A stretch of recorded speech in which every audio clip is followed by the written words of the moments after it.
Hi friends, అందరికీ జై శ్రీరామ్ అండి.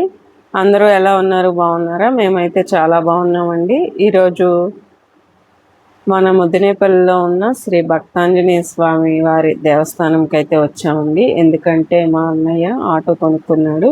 ఇక్కడ మా అమ్మగారు, మా వదిన ఆటోకి అయితే బొట్లు పెడుతున్నారండి. నేను కూడా పెట్టాను. ఇప్పుడు నేను వీడియో తీస్తున్నాను కదా.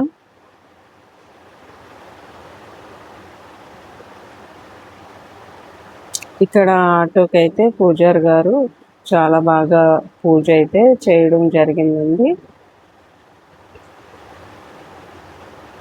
ఈరోజు మంగళవారం చేశామండి. మంగళవారం చేయడం వల్ల ఆంజనేయ స్వామి గుడి కొంచెం హడావిడిగా ఉంటుంది కదా, భక్తులు ఎక్కువగా వస్తూ ఉంటారు మంగళవారం. అందుకని భక్తులందరూ వెళ్ళిపోయిన తర్వాత ఖాళీగా ప్రశాంతంగా పూజ అయితే చేపించామండి ఆటోకి. మీలో ఎవరైనా ఈ గుడి ఎప్పుడైనా చూడని వాళ్ళు ఉంటే చూస్తారన్న ఉద్దేశంతో గుడి మొత్తం కూడా చుట్టూ తిరిగి వీడియో అయితే తీస్తున్నానండి. చూడని వాళ్ళు చూస్తారన్న ఉద్దేశంతో మొత్తానికి ఆంజనేయ స్వామి దర్శనం అయితే చాలా బాగా జరిగిందండి. ఆటో పూజ కూడా చాలా బాగా అంటే చాలా బాగా జరిగింది. ఫైనల్గా అయితే బయలుదేరేసాం. Bye friends.